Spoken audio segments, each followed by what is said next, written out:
Hello students, आज मैं आपको बताने जा रहा हूं कि यदि किसी कंटिन्यूअस फंक्शन का डेफिनेट इंटीग्रल का डिफरेंशिएशन निकालना हो तो इसे आप कैसे निकालेंगे। तो इसके लिए एक रूल है जिसे हम लेबनिज रूल फॉर इंटीग्रेशन कहते हैं। तो आज लेसन 5 में आपको मैं यही बताऊंगा। आप देखिए व्हाइट बोर्ड को, लेबनिज रूल फॉर इंटीग्रेशन, ये आज का टॉपिक है। तो जो मैंने बताया है वही मैंने लिखा है यहाँ पे। When we need to differentiate integration of continuous function, then we use this rule. आप इसे यूँ भी कह सकते हैं कि it is differentiation of the function under the integral sign. तो इसे इससे समझें कि यहाँ मैंने लिखा हुआ है differentiation with respect to x of gt under integral sign from f1x to f2x. तो आप फर्दर देखें, इसे हम इस रूप में भी कह सकते हैं। We can say that it is differentiation of definite integration of which limits are functions of differential variable. तो Leibniz rule of for integration से एक फार्मूला डिराइव होता है। वो फार्मूला मैंने यहाँ पे लिखा हुआ है। इसके डेरिवेशन में मैं नहीं जाऊँगा, आप फार्मूला को देख लें कि वो फार्मूला क्या है।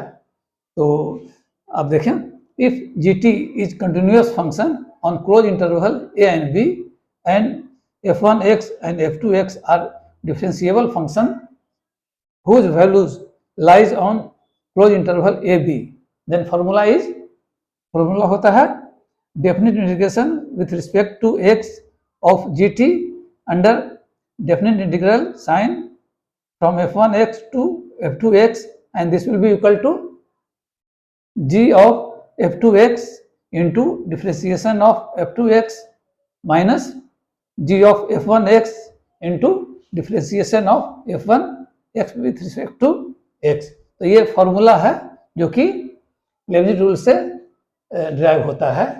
अब एक सिंपल सा एग्जांपल लेते हैं। अब देखिए, suppose f1x equal to 0 and f2x equal to x। कहने का मतलब जो कि ये जो फॉर्मूला है इसमें लोअर लिमिट f1x को हमने 0 ले लिया है और अपर लिमिट f2x को हमने x ले लिया है। तो ये फॉर्मूला उस केस में क्या हो जाएगा। तो हमने यहाँ लिखा है कि suppose f1x equal to 0 and f2x equal to x, then formula 1 will become differentiation of definite integration from 0 to x of gt। This will be equal to g of x into differentiation of x minus g of 0 into differentiation of 0। तो यहाँ पे हमने f1x की जगह 0 बैठा दिया है, इसलिए यहाँ पे 0 हो गया। अब ये जो पार्ट है ये पार्ट हो जाएगा, इसके जगह gx हमने लिख दिया इंटू ये डिफरेंशिएशन ऑफ x 1 हो जाएगा, ये जो वैल्यू है ये 0 हो जाएगा, इसलिए हमने यहाँ 0 लिख दिया। अब ये अल्टीमेटली हो जाएगा g ऑफ x। तो हमारे पास क्या आ गया, हमारे पास आ गया differentiation of definite integration from 0 to x of gt equal to g of x। ये जो है स्पेशल केस है जब f1x 0 है और f2x x है। अभी मैंने आपको लेबनिज रूल फॉर इंटीग्रेशन से संबंधित ये फार्मूला बताया है।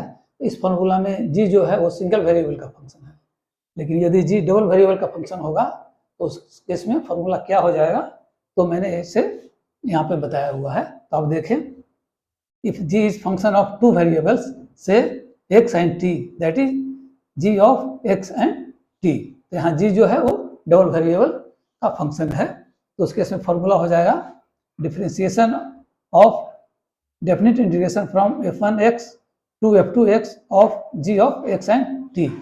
This will be equal to g of x and f2x into differentiation of f2x minus g of x and f1x into differentiation of f1x plus definite integration from f1x to f2x of partial differentiation of function of g of x and t। तो ये partial differentiation का मतलब हुआ कि ये जो function है double variable का g of x and t, इसमें t कांस्टेंट हो जाएगा क्योंकि हम डिफरेंशिएट करने जा रहे हैं विथ रिस्पेक्ट टू x। तो इस तरह से डबल वेरिएबल का ये फार्मूला हो जाएगा। मैंने लेबनिज रूल फॉर इंटीग्रेशन से संबंधित 2 क्वेश्चंस आपके लिए सोल्व किए हैं। ऐसे मैंने स्टेप बाय स्टेप दिखाया है ताकि इसे आप आसानी से समझ सकें। अब देखिए व्हाइट बोर्ड को, क्वेश्चन पहला है evaluate differentiation of definite integration from 0 to x of cos t। तो ये जो फंक्शन है जो लाल से मैंने दिखाया हुआ है ये सिंगल वेरिएबल का फंक्शन है and this is also not function of x, इसलिए मैंने लिखा है here function cos t is not function of x and also is of single variable t। तो इसमें हम एलिमिनेट रूल फॉर इंटीग्रेशन वाला फॉर्मूला यूज करेंगे। आपकी सुविधा के लिए मैंने ये फॉर्मूला यहाँ लिखा हुआ है। यहाँ पे इसका वैल्यू ये सब मैंने f1x, f2x और gtx क्वेश्चन से मैंने निकाल के लिखा हुआ है, इसलिए मैंने लिखा from question we have. Question से हमें मिलता है f1x इक्वल टू 0, ये हो गया 0। f2x यहाँ x है इसलिए हमने लिख दिया f2x इक्वल टू x। और gt, ये जो gt है उसकी जगह cos t फंक्शन है तो इसलिए gt equal to cos t लिख दिया। अब इन वैल्यूज को हमने इसमें फॉर्मूला में सब्स्टिट्यूट कर दिया तो देखिए हो गया differentiation of definite integration from 0 to x of cos t and this will be equal to, अब इसके जगह g ऑफ f2x की जगह हमने सब्स्टिट्यूट कर दिया, gt की जगह हमने cos t सब्स्टिट्यूट कर दिया, cos t और t की जगह हमने सब्स्टिट्यूट कर दिया f2x जो कि यहाँ x है तो हो गया cos x। अब इसके बाद डिफरेंशिएशन ऑफ f2 तो ये हो गया f2 की जगह x है इसलिए हमने लिख दिया डिफरेंशिएशन ऑफ x माइनस उसी तरह जैसे ये है उसी तरह से हमने cos 0 लिख दिया, g ऑफ f1x की जगह cos 0 हो गया क्योंकि x जो है यहाँ पे f1x जो है 0 है। उसी तरह से डिफरेंशिएशन ऑफ f1x की जगह लिख दिया डिफरेंशिएशन ऑफ 0। अब इसे जब हम सिम्प्लीफाई किए तो आ गया हमारे पास cos x into 1 minus 1 into 0, cos 0 equal to 1 होता है इसलिए हमने ये वैल्यू निकाला। अब इसे सिम्प्लीफाई किया तो आ गया cos x माइनस 0, अल्टीमेटली आ गया हमारे पास cos x।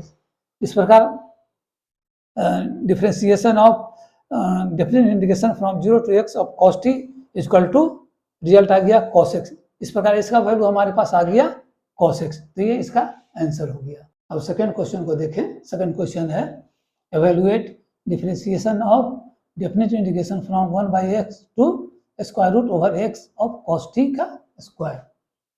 यहाँ cos t स्क्वायर नहीं है, cos t का स्क्वायर, t पे यहाँ स्क्वायर है तो ये जो फंक्शन हो गया cos t स्क्वायर, ये फंक्शन जो है वो सिंगल वेरिएबल का फंक्शन है and this is also not function of x, इसलिए मैंने लिखा है here function cos t square is not function of x and is of single variable. So we will use Leibniz rule formula and we have here। अब इसमें f1x, f2x और gtx का value हमने यहाँ सब्स्टिट्यूट निकाला है इस question से, तो हमारे पास f1x आ गया, f1x की जगह 1/x है तो इसलिए हमने 1/x लिख दिया। f2 यहाँ पे f2x की जगह स्क्वायर रूट ओवर x है तो हमने लिख दिया f2x equal to square root over x। gt की जगह यहाँ cos t का स्क्वायर है तो हमने लिख दिया। अब इन वैल्यूज को हमने इस इक्वेशन में सब्स्टिट्यूट कर दिया तो हमारे पास आ गया differentiation of definite integration from 1 by x to square root over x of cos t का स्क्वायर।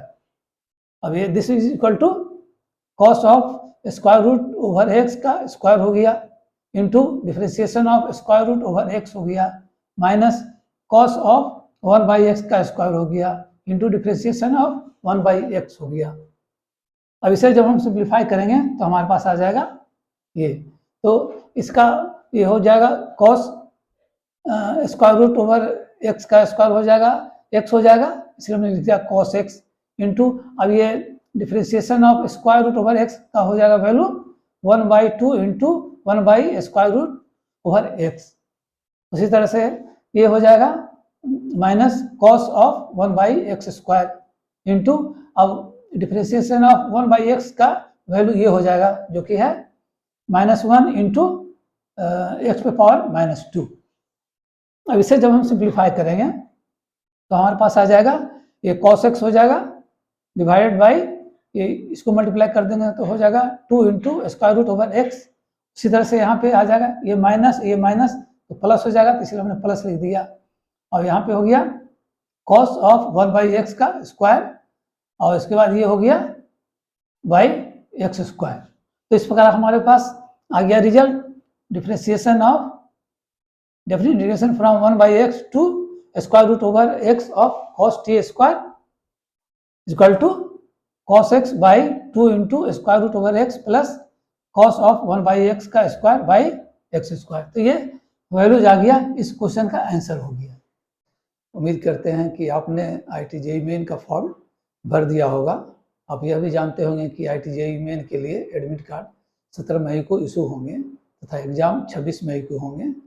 तो हमें आशा है कि आपने अपनी तैयारी पूरी कर ली होगी और अब आप रिवीजन कर रहे होंगे। तो इस संदर्भ में मेरा सजेशन है कि अब आप कोई नया चैप्टर न पकड़ें, आपने जो पढ़ा है उसे ही रिवीजन करें और ढेर सारा प्रैक्टिस करें। आपके 10+2 के भी रिजल्ट आ चुके हैं। उम्मीद करते हैं कि आपने अपनी अपेक्षा अनुसार सफलता प्राप्त की होगी। यदि आपकी अपेक्षा पूरी नहीं होगी तो आप निराश न हों और जो भी रिजल्ट आया हो उससे संतुष्ट हों और कोशिश करें कि आपकी IIT JEE मेन की तैयारी इससे प्रभावित ना हो, क्योंकि मेन है कि आप अगर IIT JEE मेन में अच्छा रैंक प्राप्त करते हैं तो ये सब गॉन हो जाएगा और आप अच्छे इंस्टीट्यूशन में अच्छे डिसिप्लिन प्राप्त कर पाएंगे। एक और टिप्स आपको देना चाहूँगा मैं कि परीक्षा हॉल में आप अपना धैर्य बनाए रखें और क्वेश्चन को सावधानी से पढ़ें और ध्यान रखें कि जो क्वेश्चन आपको 100% सही आते हों पहले उन्हें ही करें, और यदि किसी क्वेश्चन में आप अटक गए हों तो उसमें समय बर्बाद न करें, उसे छोड़ें और नेक्स्ट क्वेश्चन को सोल्व करने का प्रयास करें। इस तरह से आपका समय बर्बाद नहीं होगा और आप सभी क्वेश्चन आसानी से और कम समय में पूरे कर पाएंगे। मेरी तरफ से आपको शुभकामनाएं हैं। Good luck.